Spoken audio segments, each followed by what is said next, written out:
بسم اللہ الرحمن الرحیم۔ السلام علیکم معزز خواتین و حضرات۔ سیدنا خالد بن مردان فرماتے ہیں، امیر المؤمنین حضرت عمر فاروق رضی اللہ تعالی عنہ نے حضرت سعید بن عامر بن حازم رضی اللہ تعالی عنہ کو حمص کا عامل مقرر فرمایا۔ پھر جب حضرت سیدنا عمر رضی اللہ تعالی عنہ حمص تشریف لے گئے تو آپ نے اہل حمص سے دریافت فرمایا، تم نے اپنے عامل کو کیسا پایا؟ تو انہوں نے حضرت سعید بن عامر رضی اللہ تعالی عنہ کے خلاف شکایات کی۔ گورنروں اور عاملوں کی بکثرت شکایات کرنے کی وجہ سے ان کو کوفہ صغریٰ کہا جاتا ہے۔ انہوں نے حضرت سیدنا عمر فاروق اعظم رضی اللہ تعالی عنہ سے عرض کی، ہمیں اپنے امیر سے 4 شکایات ہیں۔ ایک یہ، ہمارے پاس دین چڑھے بہت دیر سے تشریف لاتے ہیں۔ دوسرا یہ، رات کو کسی کی بات نہیں سنتے۔ تیسرا، مہینے میں ایک دن ایسا بھی آتا ہے کہ اس دن یہ ہمارے پاس تشریف ہی نہیں لاتے۔ کبھی کبھی ان پر بہت زیادہ رنج و غم کی کیفیت طاری ہو جاتی ہے اور یہ بے ہوش ہو جاتے ہیں۔ حضرت عمر فاروق رضی اللہ تعالی عنہ نے حضرت سعید بن عامر بن حزیم رضی اللہ تعالی عنہ کو بلایا اور تمام لوگوں کو جمع کیا، پھر دعا فرمائی، اے میرے پروردگار، آج اس معاملے میں میرے فیصلے کو کمزور نہ کرنا، یعنی مجھے صحیح فیصلہ کرنے کی توفیق عطا فرمانا۔ لوگوں کی طرف متوجہ ہوئے اور ارشاد فرمایا، تمہیں ان کے بارے میں کیا شکایات ہیں؟ لوگوں نے عرض کی، یہ ہمارے پاس دین چڑھے بہت دیر سے تشریف لاتے ہیں۔ حضرت سعید بن حزیم رضی اللہ تعالی عنہ نے جب یہ شکایت سنی تو ارشاد فرمایا، مجھے یہ بتاتے ہوئے شرم آتی ہے کہ میں کیوں دیر سے آتا ہوں۔ خدا کی قسم میرے پاس کوئی خادم نہیں، میں خود آٹا پیستا ہوں، پھر اسے گوندھ کر روٹی پکاتا ہوں، اس کے بعد وضو کر کے ان کے پاس آ جاتا ہوں۔ میرے دیر سے آنے کی یہی وجہ ہے۔ حضرت عمر فاروق رضی اللہ تعالی عنہ نے لوگوں سے پوچھا، اور کیا شکایات ہیں؟ کہنے لگے، یہ رات کو ہمارے مسائل نہیں سنتے۔ حضرت عمر رضی اللہ تعالی عنہ نے پوچھا، تمہارے پاس اس شکایت کا کیا جواب ہے؟ انہوں نے کہا، میں نے دن مخلوق کے لیے خاص کر رکھا ہے اور رات کو اپنے رب کی عبادت میں مصروف ہوتا ہوں۔ پھر انہوں نے تیسری شکایت کرتے ہوئے کہا، ہر مہینے ایک دن ایسا بھی ہوتا ہے کہ یہ ہمارے پاس تشریف ہی نہیں لاتے۔ حضرت عمر رضی اللہ تعالی عنہ نے فرمایا، اے سعید، تم کیا کہتے ہو؟ عرض کیے، حضور، میرے پاس کوئی خادم نہیں، مہینے میں ایک مرتبہ میں اپنے کپڑے دھوتا ہوں، میرے پاس کوئی دوسرا لباس نہیں ہوتا جسے پہن کر ان کے پاس آؤں، پھر جب وہ کپڑے سوکھ جاتے ہیں تو انہیں پہن کر ان کے پاس آ جاتا ہوں۔ چوتھی شکایت کرتے ہوئے لوگ کہنے لگے، انہیں کبھی کبھی شدید رنج کا دورہ پڑتا ہے اور یہ بے ہوش ہو جاتے ہیں۔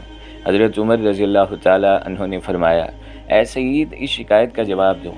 آپ رضی اللہ تعالی عنہ نے عرض کی، اسلام کی دولت ہونے سے پہلے میں نے حضور صلی اللہ علیہ وآلہ وسلم کے ایک صحابی حضرت خبیب الانصاری رضی اللہ تعالی عنہ کو ایک میدان میں دیکھا تھا، جنہیں کفار قریش نے کھجور کے درخت سے باندھ رکھا تھا اور تیروں سے ان کا جسم چھلنی کر رہے تھے۔ میں بھی ان لوگوں میں موجود تھا۔ پھر قریش ان سے پوچھنے لگے، کیا تو اس بات کو پسند کرتا ہے کہ تیری جگہ محمد صلی اللہ علیہ وآلہ وسلم کو یہ سزا دی جائے؟ یہ سن کر ان صحابی رسول نے ارشاد فرمایا، خدا کی قسم میں تو اس بات کو بھی پسند نہیں کرتا کہ میں گھر میں اپنے اہل خانہ کے ساتھ رہوں اور میرے آقا صلی اللہ علیہ وآلہ وسلم کو کوئی کانٹا بھی چبھے۔ میرے آقا صلی اللہ علیہ وآلہ وسلم پر میری ہزاروں جانیں قربان، تیرے نام پر سر کو قربان کر کے تیرے سر سے صدقے اتارا کروں میں۔ ایک جان کیا، اگر ہو کروڑوں، تیرے نام پر سب کو وارا کروں میں۔ اس کے بعد ناظرین، اس صحابی نے حضور صلی اللہ علیہ وآلہ وسلم کی بارگاہ میں استغاثہ پیش کیا، یا محمد صلی اللہ علیہ وآلہ وسلم کی صدائیں بلند کی۔ افسوس، وہاں ہوتے ہوئے بھی ان کی کچھ مدد نہ کر سکا، کیونکہ آپ اس وقت مسلمان نہ تھے۔ شاید میرا یہ گناہ کبھی بھی معاف نہ کیا جائے، بس یہ خیال آتے ہی میری حالت خراب ہو جاتی ہے اور مجھ پر غشی طاری ہو جاتی ہے۔ حضرت عمر رضی اللہ تعالی عنہ نے ارشاد فرمایا، اللہ کی ذات کا شکر ہے کہ اس نے میری فراست کو ضائع نہیں کیا اور مجھے ایسی عظیم ہستیاں عطا فرمائیں۔ پھر آپ رضی اللہ تعالی عنہ نے حضرت سیدنا سعید رضی اللہ تعالی عنہ کو 1000 دینار دیتے ہوئے ارشاد فرمایا، ان کے ذریعے اپنی ضروریات پوری کر لینا۔ جب آپ رضی اللہ تعالی عنہ کی زوجہ محترمہ نے دینار دیکھے تو کہنے لگیں، اللہ تعالیٰ کا شکر ہے کہ اس نے ہمیں غنی کر دیا۔ یہ سن کر آپ رضی اللہ تعالی عنہ نے ارشاد فرمایا، ہمارے لیے زیادہ بہتری اسی میں ہے کہ ہم یہ تمام دولت ان لوگوں کو دے دیں جو ہم سے زیادہ محتاج ہیں۔ کیا تو اس بات پر راضی ہے؟ وہ صبر و شکر کی پے کر بولی، میں راضی ہوں۔ پھر آپ رضی اللہ تعالی عنہ نے تمام دینار تھیلیوں میں بھرے اور اپنے گھر کے سب سے امین شخص کو بلایا اور فرمایا، یہ تھیلی فلاں خاندان کی بیواؤں کو دے دو۔ فلاں خاندان کے یتیم یا فلاں خاندان کے مسکین کو یا فلاں خاندان کی حاجت مند کو دے دو۔ اس طرح آپ رضی اللہ تعالیٰ عنہ نے ساری رقم تقسیم فرما دی، صرف کچھ دینار باقی بچے۔ جب آپ رضی اللہ تعالیٰ عنہ گھر تشریف لائے تو آپ کی زوجہ محترمہ نے پوچھا کہ آپ رضی اللہ تعالیٰ عنہ ہمارے لیے غلام نہیں خریدیں گے؟ جو مال بچا ہے اسے غلام خرید لینا چاہیے۔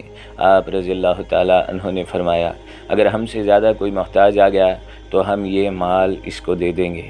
تعلیمات اسلام سے معلوم ہوتا ہے کہ صرف اسی قدر دنیا کو حاصل کرو جتنی ضرورت ہو، اور زیادہ ضرورت اور اس چیز کو چھوڑ دو جو آخرت کے اعتبار سے فائدہ مند نہ ہو۔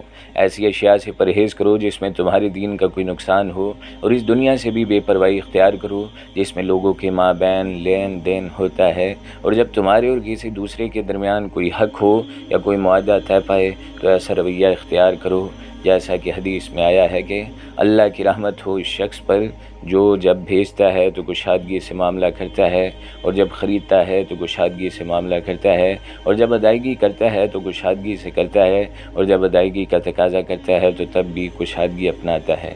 اس رویے کو اپنانے کا حکم اس لیے دیا گیا تاکہ لوگوں کے ہاں ہر دل عزیز ہو سکو اور اللہ کے ہاں تم پر رحمت ہو۔ آپ صلی اللہ علیہ وآلہ وسلم نے قریش کے بعض افراد کو 100 اونٹ تک مرحمت فرما دیے تو یہ کہنے لگے اللہ اپنے رسول کو معاف فرمائے جو قریش کو مالا مال کرتے ہیں اور ہمیں نظر انداز کر دیتے ہیں، حالانکہ کفار کا خون ہماری تلواروں سے ٹپک رہا ہے۔ حضرت انس رضی اللہ تعالیٰ عنہ بیان کرتے ہیں کہ بارگاہ رسالت میں کسی نے اس بات کا ذکر کر دیا۔ آپ صلی اللہ علیہ وآلہ وسلم نے انصار کو بلایا اور انہیں ایک چمڑے کے خیمے میں جمع فرمایا، ان کے علاوہ کسی اور کو نہیں بلایا۔ جب وہ جمع ہو چکے آپ صلی اللہ علیہ وآلہ وسلم ان کے پاس تشریف لے گئے اور فرمایا کیا یہ اچھی بات ہے جو تمہاری طرف سے مجھ تک پہنچی ہے؟ ان میں سے سمجھدار حضرات نے عرض کیا یا رسول اللہ جو ہم میں سے سوجھ بوجھ والے ہیں انہوں نے قطعاً ایک لفظ بھی نہیں کہا، لیکن جو ہم میں کم عمر ہیں انہوں نے کہا ہے کہ اللہ تعالیٰ اپنے رسول کو معاف فرمائے۔ وہ قریش کو مالا مال کر دیتے ہیں لیکن انصار کو نظر انداز فرماتے ہیں، حالانکہ کفار کا خون ہماری تلواروں سے ٹپک رہا ہے۔ اس پر حضور نبی اکرم صلی اللہ علیہ وآلہ وسلم نے فرمایا میں جن لوگوں کو مال دیتا ہوں ان کے کفر کا زمانہ زیادہ دور نہیں، کیا تم اس بات پر راضی نہیں کہ دوسرے لوگ مال لے جائیں اور تم اپنے گھروں میں رسول اللہ کو لے جاؤ؟ خدا کی قسم جو کچھ تم لے کر اپنے گھروں کو لوٹو گے وہ اس سے بہتر ہے جو وہ مال لے جانے والے لے کر اپنے گھروں کو لوٹیں گے۔ سب انصار عرض گزار ہوئے یا رسول اللہ کیوں نہیں، یقیناً ہم اس پر راضی ہیں۔ پھر آپ صلی اللہ علیہ وآلہ وسلم نے فرمایا بے شک تم عن قریب میرے بعد بہت زیادہ خود غرضی دیکھو گے، لیکن اس پر صبر کرنا یہاں تک کہ حوض کوثر پر اللہ تعالیٰ اور اس کے رسول صلی اللہ علیہ وآلہ وسلم سے ملاقات کرو۔ حضرت انس رضی اللہ تعالیٰ عنہ فرماتے ہیں لیکن آپ کے بعد ہم سے صبر نہ ہو سکا۔ ناظرین، حجت الاسلام حضرت سیدنا امام غزالی فرماتے ہیں مال سے بے رغبتی کا کمال درجہ یہ ہے کہ بندے کے نزدیک مال اور پانی برابر ہوں۔ ظاہر ہے کہ کثیر پانی کا انسان کے نزدیک ہونا اسے نقصان نہیں دیتا، جیسا کہ ساحل سمندر پر رہنے والا شخص، اور نہ ہی پانی کا کم ہونا ضرر دیتا ہے جبکہ باقدر ضرورت پانی دستیاب ہو۔ پانی ایک ایسی چیز ہے جس کی انسان کو ضرورت ہوتی ہے۔ انسان کا دل نہ تو کثیر پانی سے نفرت کرتا ہے اور نہ ہی راہ فرار اختیار کرتا ہے، بلکہ وہ کہتا ہے کہ میں اسے اپنی حاجت کے مطابق پیوں گا، اللہ کے بندوں کو پلاؤں گا اور اس میں بخل نہیں کروں گا۔ انسان کے نزدیک مال کی حالت بھی یہی ہونی چاہیے کہ اس کے ہونے نہ ہونے سے اسے کوئی فرق نہ پڑے، بلکہ ایک شخص نے بارگاہ رسالت میں عرض کی یا رسول اللہ صلی اللہ علیہ وآلہ وسلم مجھے کیا ہو گیا کہ میں موت کو پسند نہیں کرتا؟ آپ صلی اللہ علیہ وآلہ وسلم نے ارشاد فرمایا کیا تمہارے پاس مال ہے؟ اس نے کہا جی ہاں۔ فرمایا اپنا مال آگے بھیج دو، یعنی آخرت کے لیے صدقہ کرو، کیونکہ مومن کا دل اپنے مال کے ساتھ ہوتا ہے، اگر اس نے آگے بھیج دیا تو اسے ملنا چاہتا ہے اور اگر پیچھے چھوڑ دے تو اس کے پیچھے رہنا چاہتا ہے۔ حضرت سیدنا امام محمد بن غزالی فرماتے ہیں جس قدر مال کی ضرورت ہوتی ہے اس کا حصول ممنوع نہیں، مال ضرورت سے زیادہ ہو تو زہر قاتل ہے، ضرورت کی مقدار ہو تو نفع بخش دوا ہے، اور ان دونوں کے درمیان مختلف درجات ہیں جن کے بارے میں شبہات ہیں۔ مال کی وہ مقدار جو ضرورت سے زائد کے قریب ہو وہ اگرچہ زہر قاتل نہ ہو لیکن نقصان دہ ہے، اور جو مقدار ضرورت کے قریب ہو وہ اگر نفع مند دوا نہ بھی ہو تو کم نقصان دہ ہے۔ زہر کا پینا حرام اور دوا کا استعمال ضروری ہے۔ حضور نبی کریم صلی اللہ علیہ وآلہ وسلم نے حضرت سیدنا بلال رضی اللہ تعالی عنہ سے ارشاد فرمایا، اللہ سے فقیر ہونے کی حالت میں ملنا، مالدار ہو کر نہ ملنا۔ ایک حدیث پاک میں ہے کہ جو شخص دنیا سے بے رغبتی اختیار کرتا ہے، اللہ اس کے دل میں حکمت داخل فرما کر اس کی زبان پر جاری فرما دیتا ہے، اسے دنیا کی بیماری اور اس کے علاج کی پہچان عطا فرماتا ہے، اور اسے دنیا سے صحیح سلامت نکال کر سلامتی کے گھر یعنی جنت کی طرف لے جاتا ہے۔ امیر المومنین حضرت سیدنا علی المرتضیٰ کرم اللہ وجہ الکریم نے اپنی ہتھیلی میں ایک درہم رکھا، پھر فرمایا، تو جب تک مجھ سے دور نہیں ہوگا مجھے نفع نہیں دے گا۔ حضرت سیدنا حسن بصری رحمۃ اللہ تعالیٰ علیہ فرماتے ہیں، اللہ کی قسم جو شخص روپے پیسے کی عزت کرتا ہے اللہ اسے ذلیل کرتا ہے۔